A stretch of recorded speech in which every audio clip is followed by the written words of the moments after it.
My name is Ron. And my name is LaShawn. Hey, welcome to. SOS, Help My Relationship. Oh, it sounds like such a good name. Babe, so how you been doing? I've been missing out on you. I know. I've been well. We've been very, very busy. I hope so. I just woke up this morning, saw you well. Well, we got some new stuff for 2018.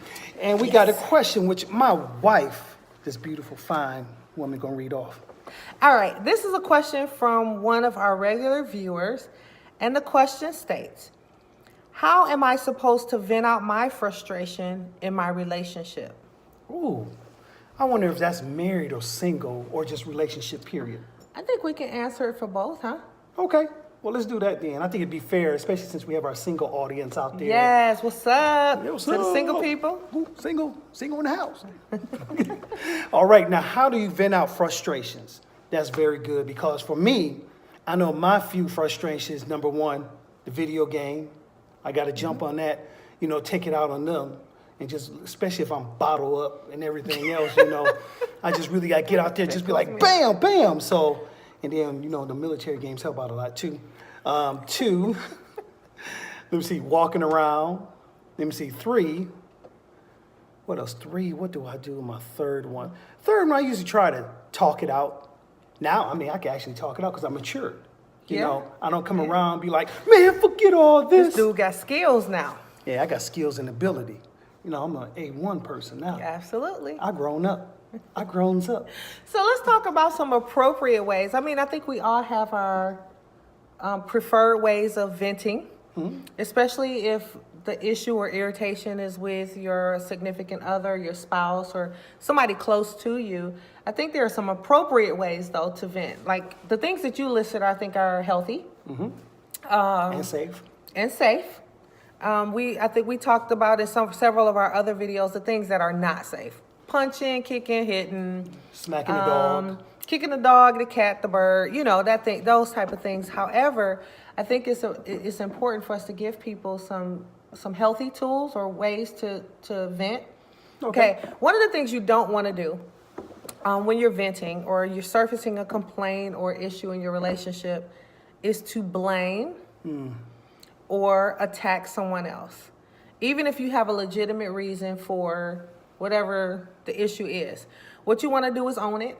Okay. So, like we had talked about before, you don't want to back up this dump truck of stuff that you haven't said to them in the past 6 months, 3 months, 2 months, and just dump everything and expect somebody to be able to process it. That's a no. All right. You also don't want to say things like this. I hate it when you do such and such. You get on my nerves. I can't take it anymore. I'm tired of you leaving your socks in the middle of the floor. People must think I'm a slob because you leave your socks in the floor. Okay, you can imagine. How did that make you feel? Shoot, that made me feel defensive. I was sitting here like, who you talking to, Sigga? I was like, man, you be talking to me like that. I'm just saying, it's like, dog. So you can imagine being approached like that is not healthy. Right. And, this may be a better way to approach it. Ryan, when you leave your socks in the middle of the floor, I really don't like that. To me, it's very inconvenient and maybe a little disrespectful. I try to keep our space clean, and I feel like when you do stuff like that, it, makes me feel a little disrespected. So what I hear you saying is you just hate when I leave socks on the floor and different things and you feel disrespected. Yeah. How did that make you feel? Made me feel a whole lot better where I could respond to your venting, whereas I don't feel a direct attack. Boom. So those are more appropriate ways to vent. And in addition to taking a walk, listening to music, or before you vent, calming yourself down to the point where, the thing that you need to discuss with the person you're in a relationship with is clear. You've thought out how you want to say it, when you want to say it, in a healthy, and you decide to own it. Right. And not only do you own it, but you also want to take on the responsibility and not place it upon the other person and make it their responsibility for you venting. Because a lot of times, coming along, I would expect you, when I vent to you, that you stand there and take it. But that's abuse. And so I have to own my venting. You That's know, right. I really have to figure out things, figure out ways in order to vent properly. Mm-hmm. Because a lot of times I've been taught, you know, like the wrong way to vent. Right. You know, saying that when we come and talk that we need to, you know, holler frustrate at that time at Mm-hmm. that person, and you can't do that. Right, and the Bible tells us in Ephesians, you know, let no unwholesome word come out of your mouth, except for something that's needful for the moment. A lot of times we have to realize that everything should not be said immediately. We have to temper what we say. I'm not the fluff girl per se. I'm not saying temper it with a whole lot of dialogue or fluff it up. Just when you want to say it. What is a good time to say it? After a meal, before a meal, in bed, after a good movie? I don't know, but you have to think about it and be considerate about the person that you're venting to. Even if it's a friend. Right. You know, sometimes friendships become unhealthy when all you do is vent about your life and there's no room for the other person. Right. And then now it's feeling one-sided. This person, like, all they want to do is vent to me. Yeah. Whereas they need the exact same exchange. And there's to no vent. room, right. Right. And I want to ask you, how do you vent? How do I vent? Yeah. I usually talk. I take a lot of time to process first because I like to be very careful about my word choices and what I say because I have a deeper need to be understood. So to prevent being misunderstood, a lot of times I'll think about it. I'll write it out in my journal first. Not all the time, but if it's something huge, I will.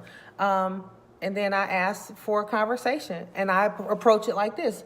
You know, when you do such and such or when these things happen, this is how I feel. And I don't blame or attack, so. Okay. Yeah, 'cause I mean, No. you have been safe lately, you know, Yeah. since we Yeah, advanced. but there were times where I would just hold it for months. And when something else happened, I would just back up my dump truck and just like literally, like, you do this, do this, do this, do this, do this, do this, do this. And actually, as I'm saying it, I'm feeling like I'm done. I'm tired. I've taken this, and this. And so, and that's not safe. That's inappropriate. Yeah, but you said one thing that was key, especially for a lot of women. And men, I want you to hear this very closely. When most women vent, they don't want to be fixed. What they want to be is to be heard. For an example, 99% of the time, most women can solve their own problems. If we allow them to vent, for an example, my wife may come in, she may be frustrated, maybe angry, mad, or whatever, whoever. Now, she's not expecting me to come in and say, baby, fix me. But what she's saying is, allow me to vent. Because remember, men, women have to get their words out. They have to be descriptive. They have to come out and tell what's going on inside of them. In order to have a proper relationship, whether you're married or you're single, you have to allow for that other person, especially women, men, hear me. Now, there are some men, Yeah, that you are know, who more vent. vocal. Yeah. Men, you got to understand, you can't holler at your woman, you can't holler at your wife. You know, one key scripture that I love and I will always cherish, to treat them as a weaker vessel. And transform means fine china. So that means you don't scream, vent, and fine china and cause it to break. But you come gentle, you come nice, you come loving, and also you set a time to talk. Absolutely. Well, I hope that helps. I mean, if we need to revisit this at another time, feel free to inbox us at sofsri.com. That's our new email address. We have a new web page and everything. www.sofsri.com. That's for Song of Solomon Relationship Institute. You guys can check us out on YouTube at SOS Help My Relationship. That's our YouTube channel. Or on Facebook at Song of Solomon Relationship Institute. See you soon. Y'all have an awesome day. We'll talk to you later. Peace.